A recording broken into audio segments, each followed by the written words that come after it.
우리가 여러 번 살펴본 대로 예배는 하나님의 얼굴을 구하여 나가는 것인데, 하나님의 얼굴을 구하여 나갈 때 거기 하나님의 임재가 함께 하거든요. 거기 하나님의 임재가 함께 하거든요. 우리가 그것을 잘 볼 수 있는 것이 출애굽기 33장이죠. 우리가 여러 번 살펴봤기 때문에 자세하게 얘기할 생각은 안 하고요. 출애굽기 32장에서 이스라엘 백성들이 범죄하여서 하나님을 배역하니까 하나님이 그들을 죽이려고 하셨으나 모세의 기도를 들으시고 돌이키셨죠. 그런데 하나님께서 분노하셔서 모세에게 이스라엘 백성들을 이끌고 가나안 땅에 올라가라고 하시면서 자신은 안 가겠다 이렇게 말씀하셨죠.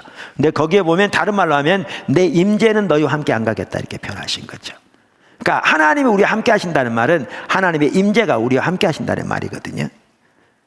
거기에 보면 원어에는 내 얼굴이 너희와 함께 가지 않겠다 이렇게 돼 있어요. 근데 그 얼굴이 하나님의 임재를 가리켜요. 그래서 영어 성경은 다 그렇게 번역하고 있어요. 내 임재가 너희와 함께 안 가겠다. 이제 그런 상황에서 모세가 하나님 앞에 올라가서 하나님 얼굴을 구하죠. 우리가 33장 13절에서 잘 볼 수 있는데 모세가 이렇게 기도합니다. 내가 참으로 주의 목전에 은총을 입어 싸우면 원하건대 주의 길을 내게 보이사 내게 주를 알리시고 나로 주의 목전에 은총을 입게 하시며 이 족속을 주의 백성으로 여기소서. 이게 하나님의 얼굴을 구하는 기도죠. 이렇게 모세가 하나님의 얼굴을 구했더니 하나님 함께 가시겠다고 그랬잖아요. 아까는 안 가시겠다고 그랬는데, 그러면서 함께 가시겠다 그랬는데 14절에 보면 내가 친히 가리라, 우리말에 이렇게 번역되는데 그 말은 금방 말씀드린 대로 내 얼굴이 너와 함께 가리라 이렇게 원어가 그렇게 돼 있다고요. 근데 그 말은 하나님의 임재가 함께 하시겠다는 말이라고요. 그래서 여러분 영어 성경을 보시면 내가 확인해 본 영어 성경은 다 그렇게 번역하고 있어요. My presence will go with you. 내 임재가 너희와 함께 하리라. 그러니까 이렇게 하나님의 얼굴을 구하는 곳에 하나님의 임재가 함께 하시거든요. 그리고 하나님의 임재는 성령의 임재거든요. 그러니까 성령을 통해서 하나님의 임재가 우리 가운데 실현되는 거거든요. 실현되는 거거든요. 그러니까 우리의 예배는 우리가 지금 계속 살펴보고 있는 것처럼 그렇게 정말 하나님께서 행하신 그 놀라운 일들에 인하여 하나님을 마음껏 하나님께 찬사를 드리며 그분으로 인하여 마음껏 기뻐하며 그렇게 나오고, 또한 하나님의 뜻을 하나 그 가운데 함께 있기를 구해서 하나님의 얼굴을 구하여 나오는 것이 예배인데, 이렇게 나오면 주님의 임재가 함께 하시는 거죠. 하나님 우리를 만나 주신다는 것은 하나님의 임재로, 성령의 임재로 우리 가운데 함께 하시는 거죠.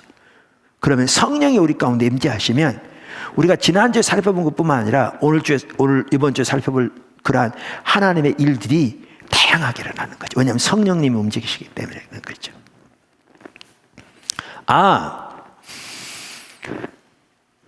이미 신약의 교회는 하나님의 성령이 거하시는 하나님의 성전이에요. 성전이에요.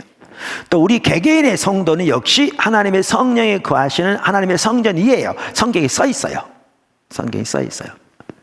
아까 제가 그 백과사전 얘기만도 했는데 그 베이크 출판사에서 나온 성경 백과사전이거든요. 거기에 하나님의 임재에 대해서 이렇게 주제별로 찾으면 이제 나오는데, 신약에 대해서 이렇게 얘기했잖아요. 제가 가끔 읽듯이 신약에서는 교회가 하나님의 성전을 이제 구성한다. 이 말은 뭐냐 하면 구약 시대에는 지성소가 하나님의 성전이었어요. 핵심적으로 거기에 언약궤가 있었고 그 언약궤 위에 하나님의 영광이 지상적인 임재로 머물러 있었어요. 거기에 이게 하나님의 성전이었는데, 신약에서는 이제 교회가 이 성전을 구성한다는 거예요. 그러니까 교회가 하나님의 성전이 되었다는 거죠. 고린도후서에 명확하게 나오죠. 그러면서 뭐라고 그러냐면 기독교는 본질적으로 하나님의 임재와 하나님과의 대화의 종교이다. 그리스도의 몸, 교회를 가리키죠. 소위 산돌들로 이루어진 영적인 성전은 다 교회에 대한 용어입니다. 영적인 성전은 하나님의 임재와 영광의 창고이고 구약시대 성전보다 무한정 더 위대하다.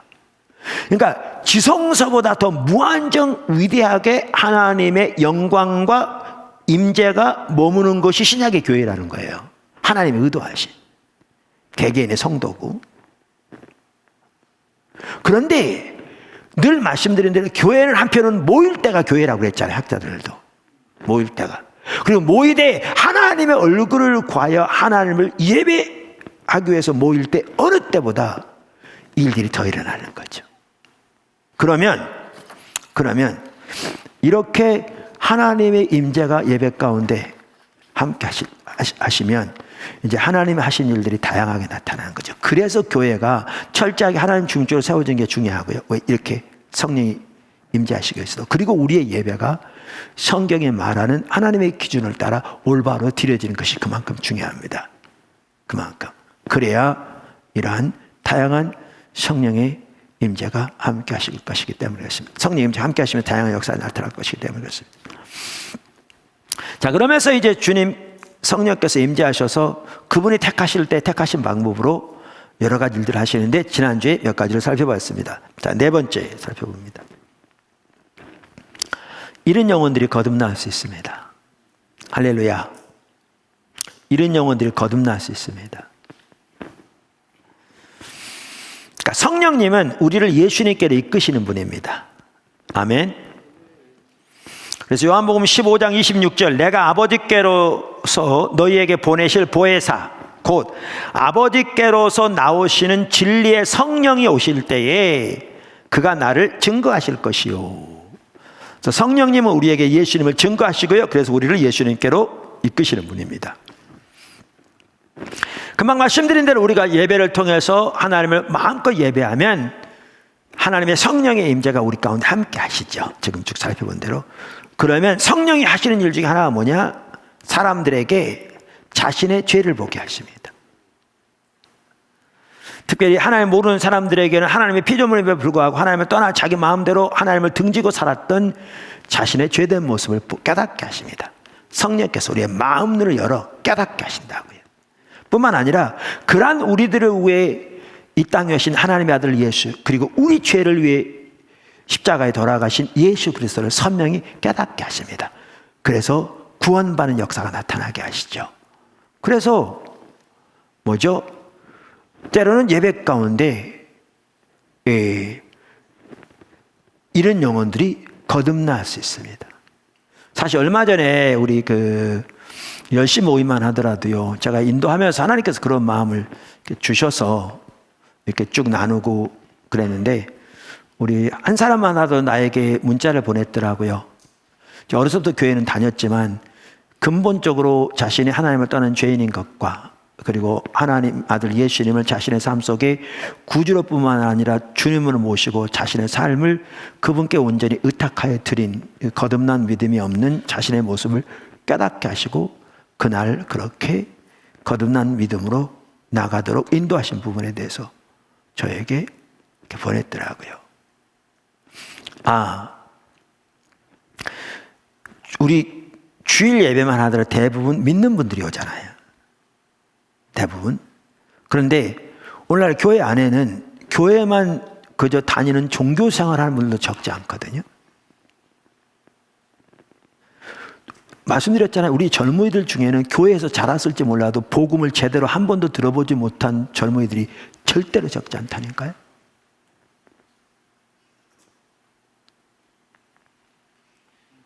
그뿐만 아니라 저는 더 나아가서 저는 우리의 예배 가운데 이런 일들이 더 나타나기를 간절히 열망하는데요. 저는 하나님의 부흥의 때에 일어난 일들이 우리 가운데 많이 일어나기를 열망합니다. 저는 이렇게 생각합니다. 하나님께서 지금 개인이건 교회건 인본적으로 해왔던 모든 것들을 무너뜨리고 계시다고 저는 믿습니다. 하나님께서 우리 모두에게 철저하게 하나님 얼굴을 구하고 십자가 복음의 삶을 살도록 강력하게 촉구하고 계시다고 믿습니다. 그렇지 않으면 못 쓸 겁니다. 그리고 코로나 사태와 같은 것들이 이번으로 끝나지 전혀 안 올 수 있습니다. 앞으로는 더 센 것이 올 수도 있습니다. 하나님의 영광, 명예는 너무 염려하지 마십시오. 하나님의 영광은 하나님이 되찾으십니다. 예수님 시대에, 죄송합니다. 엘리 시대에 언약궤를 빼앗겼어도 다 찾아오신 하나님의 권능을 보아도 아시듯이. 중요한 것은 이러한 코로나 사태를 통해서 소수의 교회들이라도 정말 주님을 찾고 철저하게 십자가 복음의 삶을 살고 온 성도가 그렇게 주님의 계신 곳에 온 사람으로 동참하게 열망하고 주님의 그 가치관과 마음과 능력을 힘입어 우리의 모든 자기 자원을 내려놓고 사랑으로 가장 가까운 곳부터 섬기기 시작하면서 주님의 인도를 따라가는 그러한 교회들로 회복되어질 때 하나님은 그 소수의 교회를 통해서 이 나라 전체 얼마나 뒤집을 수 있습니다. 순식간에. 그게 부흥입니다. 그리고 하나님의 부흥은 항상 그런 식으로 왔습니다. 그래서 저는 그래서 우리 포도나무교회 지체들 한 명도 빠짐없이 지금 더 주님을 찾아야 할 절실한 필요를 느끼는 게 이런 면에 그렇습니다. 우리는 다른 교회에 비해서 낫다. 지금 이럴 때가 아닙니다. 우리 모두가 정말 주님을 찾아서 그렇게 서야 할 절박한 필요 가운데 있습니다. 우리 자신을 위해서도 그렇고 우리 나라를 위해서도 그렇고 교회를 위해서도 그렇고. 다섯 번째, 다양한 치유가 일어날 수 있습니다. 다양한 치유가 일어날 수 있습니다. 하나님의 임재가 곧 하나님의 능력입니다. 아멘. 하나님의 임재가 곧 하나님의 능력입니다. 저도 과거에는요, 우리가 하나님의 능력이 우리 가운데 임하셔서 역사해 주세요 막 기도하면서도 하나님의 능력이 어떻게 임하지? 이게 좀 정확하게 잘 이해가 안 됐었어요. 뭐 하나님 능력이면 뭐가 어디서 팍 떨어지나? 그럼 떨어지는 게 보이나? 그럼 그런 게 없으면 하나님 능력이 함께하지 않는 건가?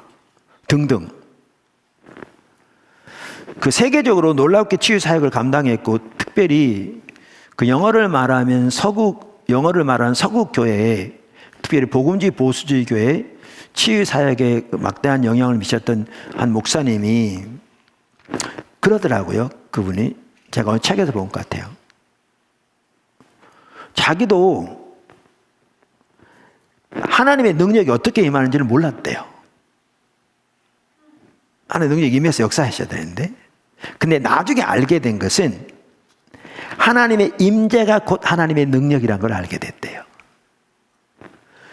그러니까 이해가 되는 게 하나님이 임재하신다는 것은 하나님의 모든 능력으로 함께 하시는 것을 말하는 거거든요.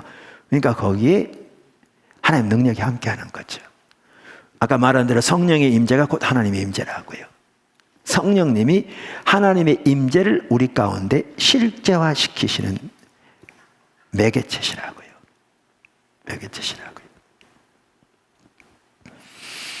그래서 하나님께서 우리 가운데 성령으로 임재하실 때 하나님은 하나님의 모든 능력을 가지시고 임재하시기 때문에 우리 가운데서 다양한 치유들이 일어날 수 있습니다. 저는 이렇게 생각합니다. 제가 오늘 우리 포도나무교회 연합 리더 밴드에다가 글을 올렸어요. 보셨죠? 예, 좀 늦게 올리긴 했어요. 일부 예배 몇십 분 남겨놓고 올렸으니까. 오늘 주일입니다. 그러면서 이렇게 무난하는 겸 예수님을 축복한다고 한마디 하고 싶어서 올렸는데 제가 이렇게 썼을 거예요. 오늘은 복된 주일입니다. 주일은 예수님의 부활을 기억하고 기념하는 날입니다. 여러분, 우리가 왜 주일날 예배 드린 줄 아세요? 예수님 부활 때문에요. 여러분 이 사실 아세요? 그 당시에는요, 금요일 저녁부터 토요일 저녁까지가 안식일이었어요. 이 주일이 하루의 첫날입니다. 그러니까 그 당시 이해로는 우리가 월요일날 일반적으로 안 믿는 사람들이 월요일날 일들을 시작하잖아요. 지금 원래는 주일이 첫날인데 안 믿는 사람들 인식에 직장 월요일부터 시작하잖아요. 그 당시에는 주일이 월요일부터 일 시작한 것처럼 그런 시작한 날입니다. 근데 왜 초대교회는 이 주일을 그렇게 하나님께 드린 줄 아세요? 이 날이 예수님 부활하신 날이니까. 예수님이 안식일이 주일이라고 그러셨고 그분이 우리 죄를 위해 돌아가시고 바로 이 주일날 안식 후 첫날 부활하셔서 그래서 우리는 주일날 모이거든요. 그래서 주일은요 예수님의 부활을 기억하고 기념하는 날입니다. 뿐만 아니라 주일은 삼위일체 하나님께 마음껏 감사를 드리고 하나님 그분을 인하여 마음껏 기뻐하고 그분께 영광을 돌리는 그분을 높이는 예배를 드리면서 예수님의 십자가와 부활을 통해서 이 땅에서 이미 시작하신 하나님의 새 창조의 능력과 실제를 경험하는 날입니다. 여러분, 특별히 예수님의 부활이요, 부활의 첫 열매로서 이 완성은 요한계시록 21장에 나오는 새하늘과 새 땅으로 끝날 텐데, 그리고 그때 이제 완성될 텐데, 끝나는 게 아니라, 그리고 그때는 모든 성도들이 예수님처럼 부활하게 될 텐데, 그 새로운 창조가 예수님의 부활부터 시작됐습니다. 하나님 나라가 근본적으로 임했습니다. 예수님이 이 땅에 오시면서 하나님 나라가 임했는데요, 예수님의 사역과 부활은 나눠지지 않습니다. 그래서 예수님 부활을 통해서 새 창조가 근본적으로 시작됐습니다. 이 창조가 우리의 그날 완성될 그 새 창조요, 그 근원이 예수님의 부활입니다. 그 모델이 예수님의 부활입니다. 그런데 그 새 창조의 역사가 지금 시작되어서 그 능력, 그것을 경험하고 그것을 누리는 것이 우리 신앙인데, 우리는 주일날 예배를 통해서 또 모임을 통해서 그것을 누리고 경험합니다.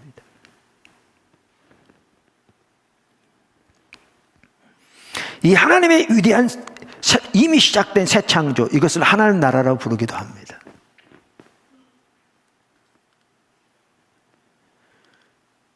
뿐만 아니라 이 땅에서 이미 시작된 이 하나님의 새 창조의 동역자로 우리 모든 믿는 사람을 부르셨습니다.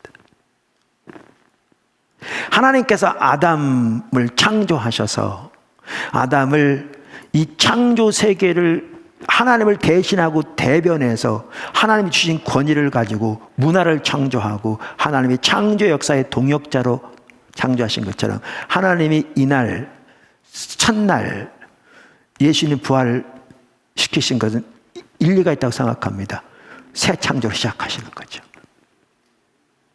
그리고 우리 믿는 사람들을 그 새 창조에, 다시 말하면 하나님 나라의 확장을 위한 동역자로 삼으셨는데, 우리는 모여서 하나님을 그렇게 예배하는 중에 이 새 창조의 동역자로서 하나님 나라 확장을 위한 소명을 받고, 또한 소명을 받고 확인할 뿐만 아니라 그 일을 감당하기 위한 성령의 능력을 공급받습니다.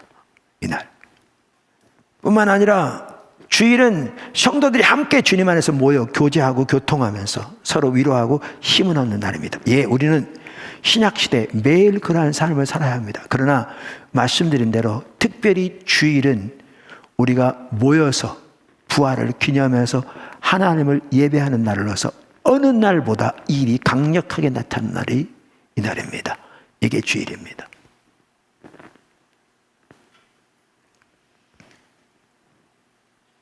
자, 그러면 왜 제가 이 얘기를 하느냐 하면, 그 새 창조의 역사가 이미 시작됐는데 예수님의 공생애를 통해 하셨던 그 전인적인 치유 사역이 하나님 나라가 이 땅에만 징표였거든요. 징표이자 그 사역의 한 부분이거든요. 그렇기 때문에 아까도 말씀드린 궁극적인 치유는 그 하나님 나라가 완성될 그날, 새하늘과 새 땅이 창조되는 그날, 주님의 하나님의 능력으로 그날 이루어지지만, 그 전이라도 우리가 모여서 예배드리고 주님을 기뻐하고 주님을 찾을 때 성령께서 임재하셔서 이 하나님 나라의 새 창조 역사들이 우리들의 삶 속에 강력하게 나타나기를 그분이 열망하신다고 말해요. 하나님의 이제 우리에게 믿음이 필요한 거죠. 하나님 일에 대한 그 인식, 그에 대한 신뢰, 그에 대한 기대, 그에 대한 사모, 이러한 자세를 가지고 우리가 주님 앞에 나올 때 주님은 그러한 일들을 주님이 택하신 때에 택하시는 방법을 하시되 기쁨으로 우리 가운데 더욱더 역사하실 줄로 믿습니다. 할렐루야. 여섯 번째, 하나님의 사랑, 평강, 희락, 위로 등이 부어질 수 있습니다. 로마서 14장 17절 이렇게 말합니다. 하나님의 나라는 먹는 것과 마시는 것이 아니요 오직 성령 안에서 의와 평강과 희락이라. 할렐루야. 또 성경은 이렇게 말합니다. 로마서 5장 5절 소망이 우리를 부끄럽게 하지 아니함은 우리에게 주신 성령으로 말미암아 하나님의 사랑이 우리 마음에 부은 바 됨이니. 뿐만 아니라 누가복음 12장 32절에 이렇게 말합니다. 적은 무리여 무서워 말라. 너희 아버지께서 그 나라를, 여기에 그 나라를 하나님 나라를 말합니다. 하나님의 새 창조 역사를 말합니다. 성경에 말하는 나라는 하나님의 주권적인 통치를 말합니다. 죽어서 가는 그 소위 말하는 천국을 말하는 게 아니고요. 하나님의 주권적인 통치를 말합니다. 그래서 아까 말한 대로 하나님의 나라는 성령 안에서 희락과 기쁨과 평강이라고 그랬는데, 그래서 적은 무리여 두려워 말라. 너희 아버지께서 그 나라를, 다시 말하면 하나님의 이미 예수님의 부활을 통해서 시작된 새 창조의 모든 역사를, 그 뜻입니다. 너희 가운데 주시기를 기뻐하시노라, 이 말입니다. 할렐루야. 그분이 우리 하나님입니다. 근데 주시기를 기뻐하시는데, 그래서 그분은 주시기를 기뻐하세요. 그런데 그것이 다른 때도 당연히 주어지죠. 이때만 주어지는 건 아닌데 언제 특별히 더 주시기를 주어지느냐, 많은 경우에 교회가 모일 때가 교회고, 모여서 우리가 모두가 하나님의 얼굴을 구하여 하나님께 합당한 예배를, 찬양을, 하나님의 말씀에 기초한 하나님의 길을 따라 마음껏 그분을 높일 때 어느 때보다도 성령께서 함께 하시며 하나님의 나라를 우리에게 주시기를 기뻐하시는 거죠. 하나님의 사랑이 부음받아지고 성령 안에서 희락과 평강과 위로가 주어지고 기쁨이 주어지고.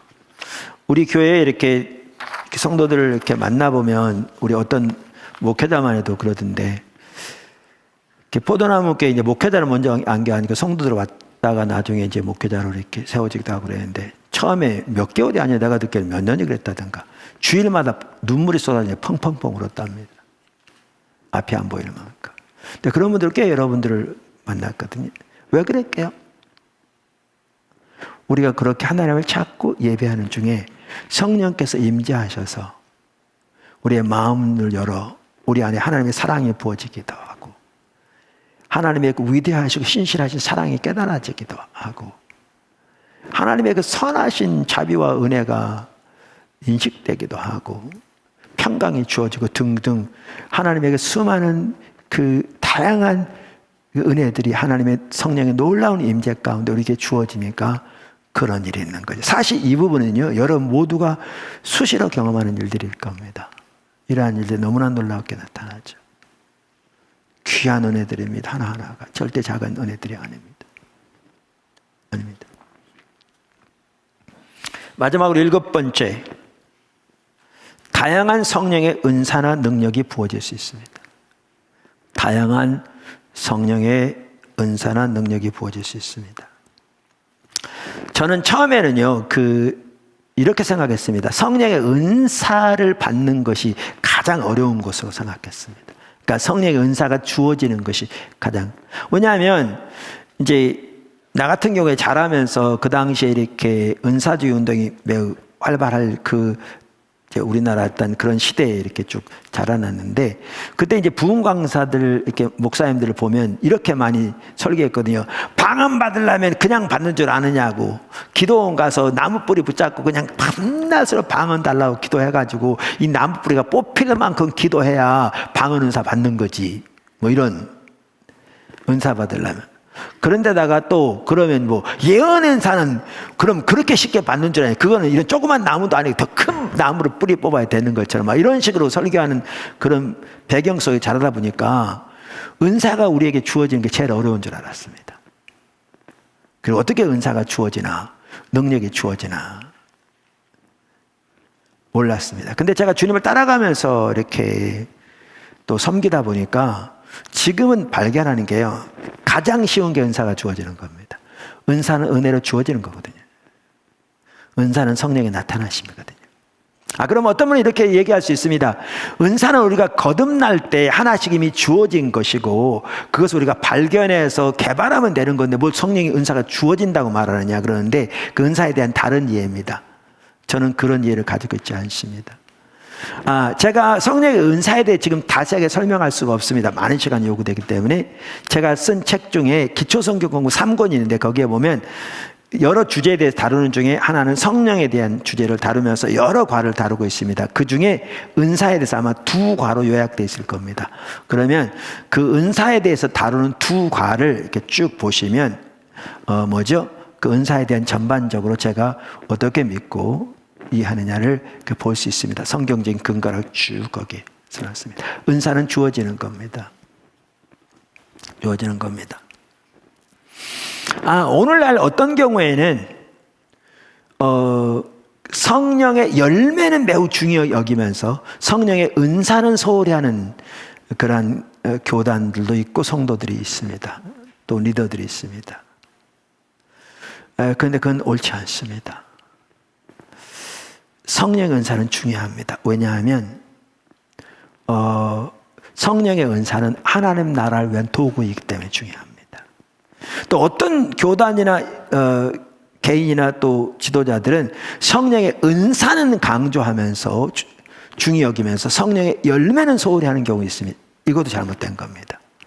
성경적인 관점에는 성령의 은사, 성령의 열매 둘 다 중요하고요. 둘 다 조화를 이루어 나타나는 게 중요하고 저는 바라기는 둘 다 강력하게 나타날수록 좋다고 생각합니다. 조화를 이루어서. 어떤 경우에는 성령의 능력은 강조하면서 복음의 말씀은 소홀히 하는 경우는 있습니다. 옳지 않습니다. 우리의 신앙은 철저하게 십자가 복음의 삶입니다. 그래서 십자가 복음의 삶을 살고 십자가 복음을 전해야죠. 그러나 성경에 보면 사도행전이나 초대교회를 보면 알 수 있듯이 그것이 성령의 능력과 같이 가죠. 그래서 한편으로는 성령의 능력은 강조하면서 십자가 복음은 소홀히 하는 경우가 있는데 그건 옳지 않고요. 반대로 십자가 복음은 강조하면서 성령의 능력을 소홀히 하는 것, 그것 또한 치우친 겁니다. 초대교회 보십시오. 사도들 보십시오. 성경에 나오는 그 교회의 모습은 그렇지 않았습니다. 이 둘이 조화를 이루는 게 중요합니다. 둘 다 필요합니다. 둘 다 필요하되 조화를 이루는 것이 중요합니다. 자, 그러면 보십시오. 우리가 가르쳐야 합니다.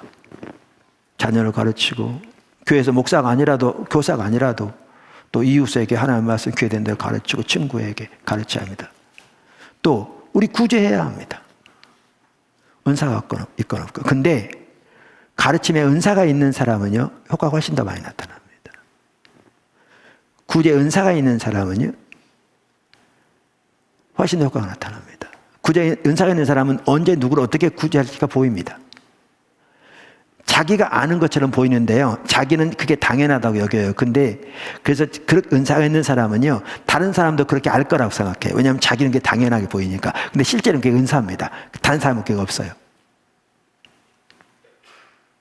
없어요. 그래서 우리는 은사가 필요합니다. 아까도 말씀드린 은사는 나타남이고 거기다 어떤 경우에는 어떤 특정한 은사가 빈번하게 나타나서 사역을 맡기신 부분이 있고 이게 10분이 돼가지고 이 부분은 아까 말씀드린 책을 보시라 지금 설명할 기회가 없으니까 제가 지금 말하고자 하는 바는 그 말입니다. 은사는 중요하고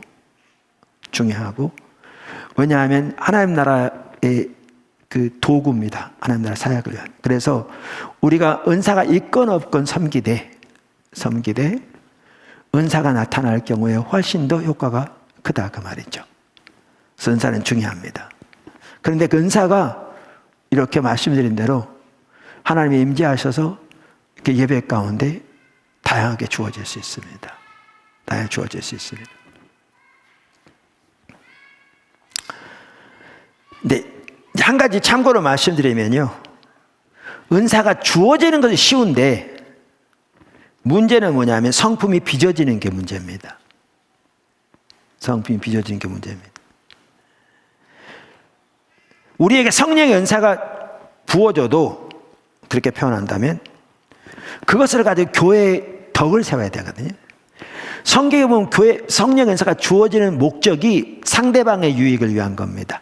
다시 말하면 교회의 덕을 세우기 위한 겁니다.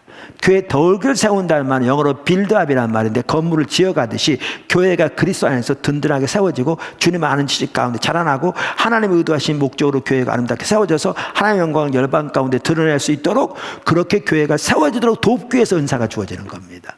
성경에 보면 자기 유익을 위한 은사는, 자기를 그리스도 안에서 세우도록 돕는 은사는 방언 은사밖에 없다고 되어 있습니다. 나머지 모든 은사는 상대방의 유익을 위한 겁니다. 그럼 우리는 이럴 수 있습니다. 그럼 나는 뭐냐? 여러분, 우리를 통해서 하나님의 교회가 든든히 세워지고 우리를 통해서 다른 사람의 유익을 받고 주님 앞에 세워지고 그들의 삶이 변화되어지고 부부 사이가 회복되어지고 정말 가정이 회복되어지고 또 교회를 통해 하나님의 뜻이 놀랍게 이루어진다면 이거보다 귀한 축복이 있습니까? 그리고 그 자체가 우리에게 기쁨이고 특권이고 그렇게 섬기는 자들에게 하나님께서 귀한 상급을 주시겠죠. 그날에 이 땅에 사는 동안뿐만 아니라. 그런데 아까도 말씀드린 대로 은사는 하나님의 능력이기 때문에 강력하거든요. 파워예요. 정치적인 능력 못지않게 금전적인 능력 강하고요. 금전적인 능력 못지않게 영적인 능력 강합니다. 사실 영적인 능력 다른 능력 못지않게 강합니다. 그러니까 이거 잘못 들으면 엄청난 결과를 가져옵니다. 부정적으로. 덕을 세우기보다 만해를 끼칩니다. 어떤 분이 그러더라고요. 이렇게 공식을 만들었어요. 공식을. 근데 참 일리가 있어요.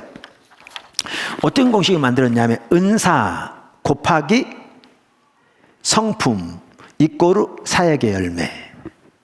다시 말해볼까요? 은사 곱하기 성품 이꼬르 사역의 열매.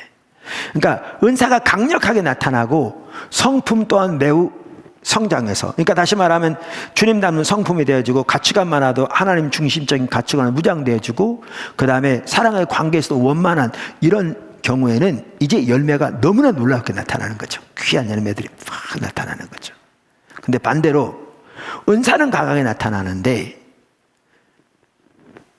편견과 왜곡이 심하고 성품이 자라지 못한 거죠. 관계가 무너져 있고 거기다가 가치관만 하더라도 성경 중심적이지 않은 왜곡된 가치관을 가득하면요, 이 은사 절대 유익하게 쓰여지지 못해요. 오히려 만해를 가져올 수 있어요. 그러면서 아까 그 공식을 얘기하면서 어떤 분은 성품에서 마이너스 수도 있다 그런 얘기들. 그러니까 이게 은사는 강하게 나타나고 그런데 성품적으로 이렇게 그렇게 되면 곱하기는 되는데 문제는 마이너스가 달린 거죠. 그러면 그만큼 큰 오히려 해가 가져오는 거죠. 은사 얘기가 나와서 제가 나누는 건데 다양한 은사가 부어지는데 중요한 것은 우리가 성품이 빚어지는데, 그래서 여기서도 중요한 게 뭐냐면 십자가 복음의 삶을 사는 겁니다. 여러분 고린도 교회 보세요. 은사는 다양하게 나타났어요. 강력하게.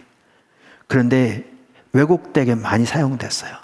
그런데 참 이게 저는 이렇게 제가 은사를 환영하는 사람인데도 어떨 때 하나님 많이 회개하거든요. 제가 만약에 고린도 교회를 봤다면 이제 더 이상 그만해라 그랬을 거예요. 근데 사도 바울은 그렇게 문제가 있는 교회에 편지하면서 그만하라고 하지 않아요. 오히려 더 장려해요. 오히려 더 장려해요. 더 많이 하라고. 근데 문제는 옳은 길을 가르쳐요. 올바른 길로 해라. 이렇게 해라. 이렇게 하지 마. 이렇게 해라. 그걸 보면 우리가 오늘날 은사에 대한 자세가 많이 바뀌어야 돼요. 그런데 그 고린도 교회 1장부터 뭐에 대해서 다른 줄 아십니까? 십자가 복음에 대해서 다룹니다. 그러니까 철저하게 교회가 개인이 십자가 복음의 삶을 살고 그 가운데 세워져야 은사도 금상첨화와 같이 하나님 나라에서 귀하게 쓰여지는 거죠. 저는 포도나무 교회가 그렇게 되어주길 열망합니다.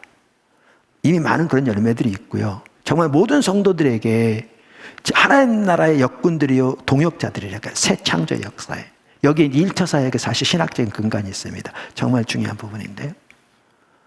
우리가 그래서 각 영역에서 하나님 나라가 세워지도록 우리가 섬기는 그 자리를 나가야 되는데 여기서도 성령에서 필승 가세요. 일터 사역에 있어서도요 성령이 주신 지혜와 성령의 인도를 따르면 핵심 중의 핵심입니다. 이거 없이 여러분의 지혜로 되지 않습니다. 여러분의 능력으로 되지 않습니다. 그래서 아까 교회에 대해서 말하면서 새 창조의 사역을 위한 동역자로서 하나님의 비전과 부르심을 발견할 뿐만 아니라 성령이 주시는 그걸 감당해 능력을 공급받는 게 시기라 말하는 게 그겁니다. 성령이 주신 지혜, 성령의 인도하심 절박하게 필요합니다. 그래서 여기서 은사도 매우 중요합니다. 매우 중요합니다. 근데 이렇게 성령의 은사들이 다양하게 주어진 아까 말한 대로 철저하게 우리가 빚어지고 하나님 중적으로 세워져서 은사가 자기 어떤 목적을 위한 수단이 되어지거나 사람을 지배하는 어떤 방편이 되어지거나 자기 뱃속차기 위한 수단이 전혀 아니고 그것을 자기 어떤 자랑하게 하는 훈장도 아니고 정말 섬김이 하나님 나라를 위한 도구로서 사용하되 철저하게 십자가의 공로만을 믿음으로 의지해서 하나님의 은혜로만 사는 삶을 통해서 정말 하나님을 의지하는 가운데 하나님이 앞서가시되 그렇게 하나님의 영광을 위해서 또 하나님 나라 확장을 위해서 섬기는 그러한 자리에 갈 때에 너무나 놀라운 하나님의 능력으로 하나님의 일을 이루어 가시는 축복을 나타내시는 겁니다. 할렐루야. 그래서 우리가 예배로 나아갈 때 하나님께서 하시는 것 중에 하나는 은사를 부으시는 겁니다. 우리가 이 2주 동안에 걸쳐서 이렇게 우리가 하나님께 예배로 나아갈 때 하나님께서 우리 가운데 하신 일들을 나눴습니다.